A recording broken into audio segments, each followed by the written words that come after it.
That was my attempt at doing the Debbie Downer noise.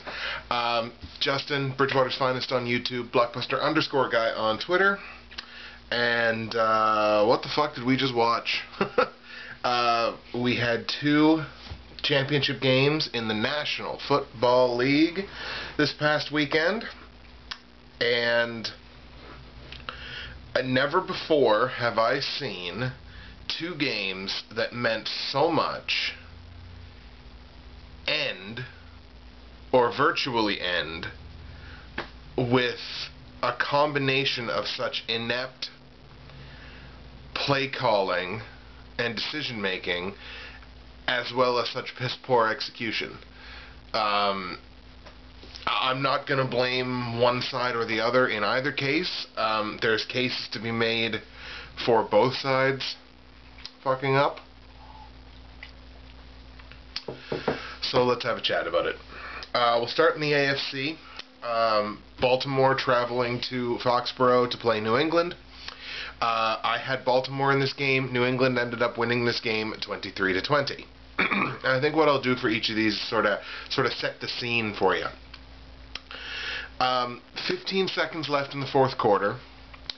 Baltimore kicker Billy Cundiff lines up for a 32-yard potential game-tying field goal to send the game into overtime, and promptly shanks the kick left by a good clip. It wasn't like it just like, oh, it squeezed by because of the wind. No, it was shanked. It was shanked like a Tiger Woods tee shot. That was way out there.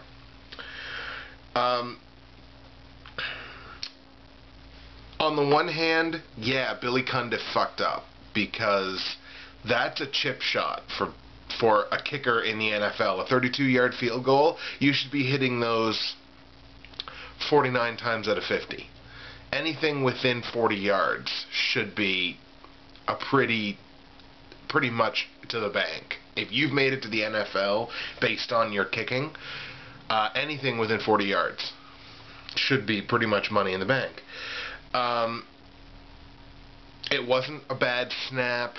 The laces on the kick weren't perfectly out, but at the same time, the snap and the hold was good enough that he should have hit that kick. At the same time, so yeah, Billy Cundiff, you fucked up. At the same time, Baltimore's coach Harbaugh fucked up too. And here's why. On this drive, you're in the red zone. You get 9 yards on first down. So you're at 2nd and 1. And at 2nd and 1, and let's just preface the whole thing by saying Baltimore had a timeout in hand.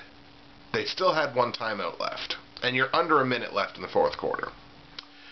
So on 2nd and 1, they throw to the end zone. Lee Evans makes the catch. I go nuts. Ball gets stripped right at the end. A phenomenal defensive play. It was a great defensive play. It really was. So, okay, now you're 3rd and 1. You still have your timeout. There's about 19, 20 seconds left on the clock, something like that. So you snap the ball, and you pass the ball again on 3rd and 1 in the red zone with a timeout in hand. That don't make no fucking sense to me. That pass also falls incomplete. Then, as if that's not bad enough, with the play clock ticking down, you shit the bed on deciding exactly what you want to do. You rush your kicker out there with the play clock ticking down. He has to rush through his setup. And then he goes out there and shanks the kick left. And you still have your timeout. What are you doing? Like, there's nothing else I can say. What are you doing? Look, when you got a timeout in hand in a championship game, here's how you call that motherfucker. 1st and 10, you got your 9 yards. Awesome. 2nd and 1, maybe it's even forgivable on 2nd and 1 to try to pass the ball and go to the end zone. You have that incomplete pass, no problem. Clock stops. 3rd and 1 with a timeout in hand, run the fucking ball. You have Ray Rice on your team. Run the goddamn ball. He can get 1 yard. And even if he doesn't, if he's stuffed, you take your timeout. Actually, sorry. You run the clock down to about 3 seconds left. You take your timeout. You give Billy Cundiff 60 seconds to get his mind into it, get out there, line up, kick the motherfucker, and go to overtime. That's what you do. You don't attempt 2 passes with only 1 yard to go before a demoralizing first down, for one. And then you don't sit there going, no, what am I going to do on 4th down, and then rush your kicker out there and expect him to make that kick. That's a high-pressure kick. I've never been a fan of Billy Cundiff, but that's a high-pressure kick. But instead, you decide to, apparently you can take your timeouts home with you, and, you decide to just, be like, nah, oh, no, I'm going to keep it. You go do your thing, Billy. And he did. He went out and he shanked the fucking kick left.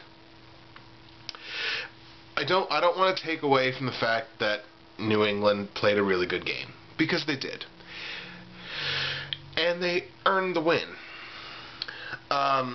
What bugs me so much about it is that, both Billy Cundiff and Coach Harbaugh screwed this deserving team out of a win, or at least out of a chance to win.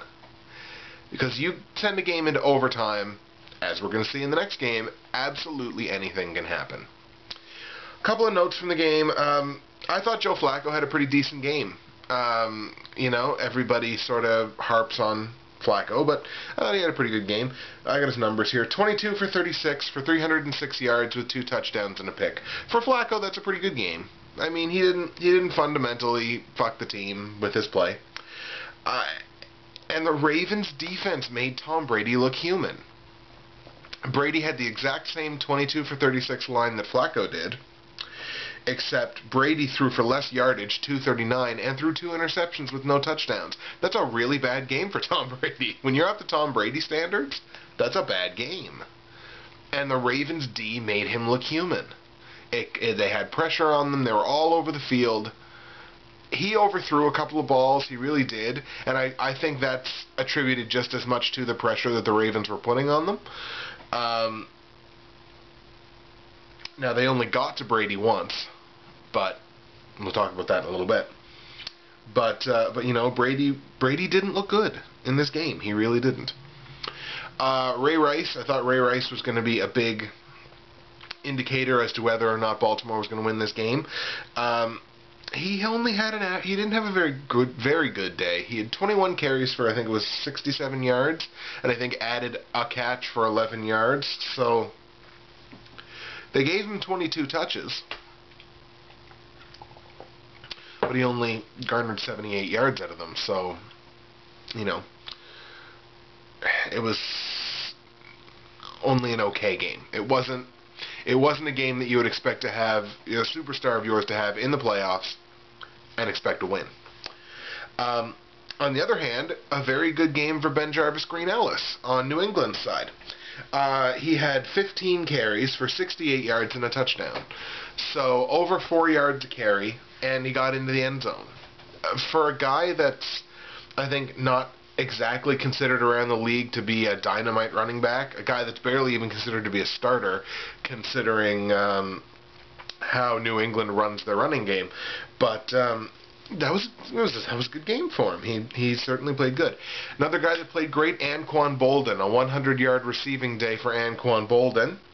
And I like how, in the last couple of games in the playoffs and stuff, Boldin's kind of revitalized his career here. He's shown that Torrey Smith isn't the only receiving threat on this team, that Anquan Boldin is still a good receiver and deserves respect. 100-yard receiving days in the playoffs will do that kind of thing. And just, there were a couple of big days had by members of the Ravens defense that I wanted to point out.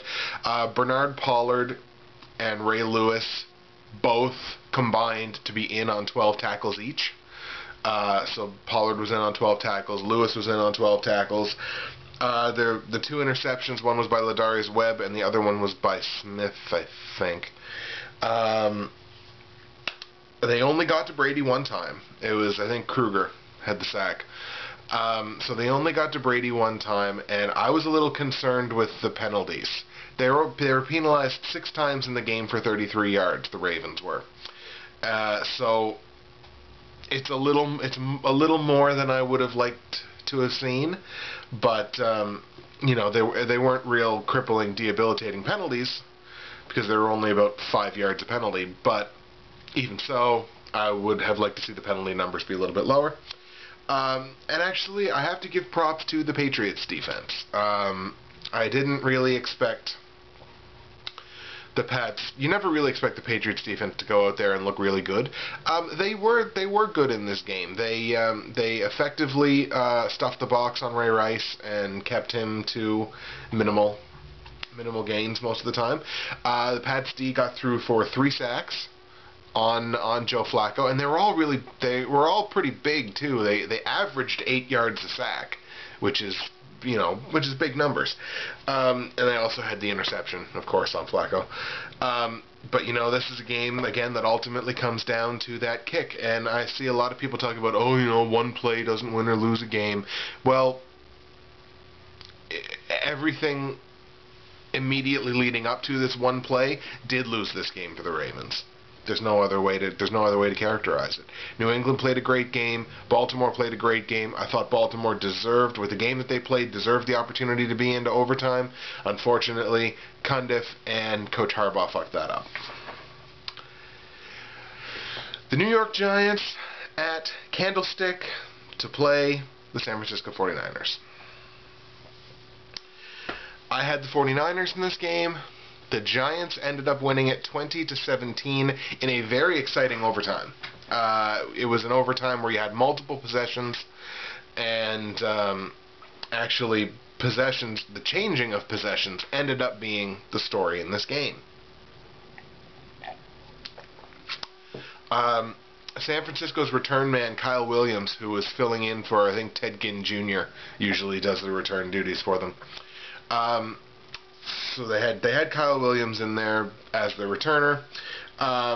He fumbles a punt in overtime deep in his own territory. I think it was on his 25-yard line or something like that. The Giants recover the fumble, and 5 plays later, kick the game-winning field goal in overtime. And here's where, again, there's 2 sides to this coin. On the one side, Kyle Williams fucked up big time. Williams had already muffed a punt earlier in the game. The Phantom, it didn't touch my knee, when it very fucking clearly touched your knee. The punt earlier in the game. And that led to a Giants touchdown, by the way. So the Giants scored 10 points off of this wanker's theatrics out there trying to return punts. He fucked up. He didn't control the ball. He got stripped. It was a good play by the Giants coverage team. And he never should have been trying to return that punt anyway. I mean, your own 25 or whatever it was, or 20 or whatever, is not terrible field position. Fair catch the punt. Okay, now you have possession. Trust in your offense. Let your offense do something for you. Instead, he decided to boom and take the ball out and run clean into the coverage team. I don't know if this guy thought he was Devin Hester or what, but he ran clear into the coverage team and got stripped. And I was gutted when I was watching it. Like when I saw him take off, I was like, oh my god, please don't, please don't, please don't. And then I hear fumble. I'm like, oh. fuck's sakes. Like, I couldn't believe it when I was watching it. I couldn't believe that that he attempted to actually run that punt back. At the same time, a lot of it has to be put on the shoulders of San Francisco's coach Harbaugh. The Harbaugh brothers did not have a good day. Because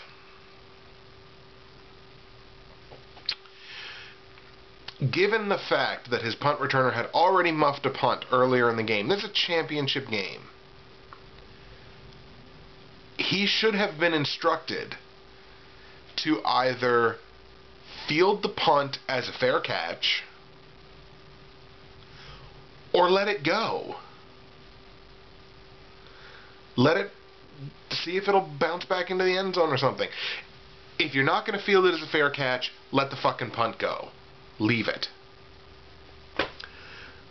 And he should have been specifically instructed, if you're not going to fair catch the ball, let it go. But I would prefer if you would fair catch the ball. Unfortunately, that didn't happen, and we are where we are. Set up the Giants inside of field goal range. And I mean, at that point, what are you going to do? Because the Giants weren't taking any chances. They ran the ball a couple of times, centered it in the middle of the field, and then chip shot for, Lawrence Tynes, and then that was the ball game. Just, again, 2 games that, holy fuck, the decision-making and the play calling was just terrible. Couple of notes from the game. Eli Manning, total workhorse, attempted 58 passes, threw for 316 yards, and 2 touchdowns. Alex Smith came back down to earth a little bit. He was 12 for 26. He had Tebow completion numbers for 196 yards, but also threw for 2 touchdowns. Victor Cruz was the standout wide receiver for the Giants. 10 catches for 142 yards. Further cementing why Victor Cruz is a bona fide superstar in this league now. Manning to Cruz is becoming the new Manning to Wayne. You know what I mean? I think Victor Cruz is going to be in here doing his thing for a long time in this league, and it's good to see young players succeed so quickly. Of course, I'd be remiss if I didn't mention Vernon Davis, who had another 2-touchdown game, long touchdown receptions too, and Vernon Davis is an absolute superstar in this league, which is kind of why I would have preferred to see, like, okay, I can swallow the Baltimore loss, but then if San Francisco would have come through to see Vernon Davis against Rob Gronkowski in a tight end matchup, would have been phenomenal. But anyways, 8 different receivers on the Giants made catches, so it was not just Manning throwing big bombs to his main guys, but he was being Aaron Rodgers. He was getting everybody into it. Cruz, Nix, Bradshaw, Manningham, Jacobs, Beckham, Hynoski, and Pasco. So 8 different receivers had receptions for the Giants. Frank Gore versus Ahmad Bradshaw in this game. This was the big real big running matchup was Frank Gore against Ahmad Bradshaw. And their numbers were actually shockingly similar, and I got their numbers here. Frank Gore, 16 rushes for 74 yards, plus 6 catches for 45 yards.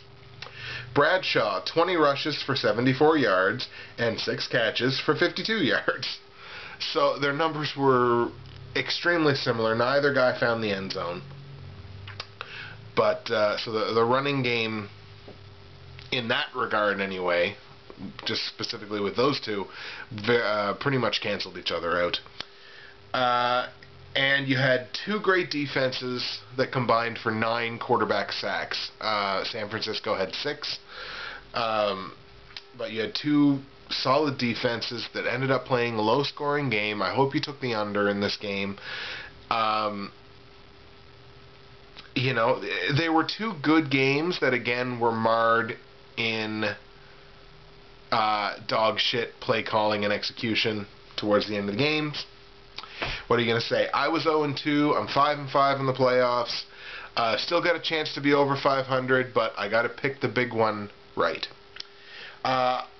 That's it for me as far as football goes until the Super Bowl. I'm going to be taking a week off. I've got to focus on getting the rest of my award videos put up, as well as going to be doing a video for the 2012 WWE Royal Rumble with a special guest, I believe. So stay tuned for that one. So that's it for me. I'm Justin, Bridgewater's Finest on YouTube, Blockbuster_guy on Twitter. Fucking Harbaughs.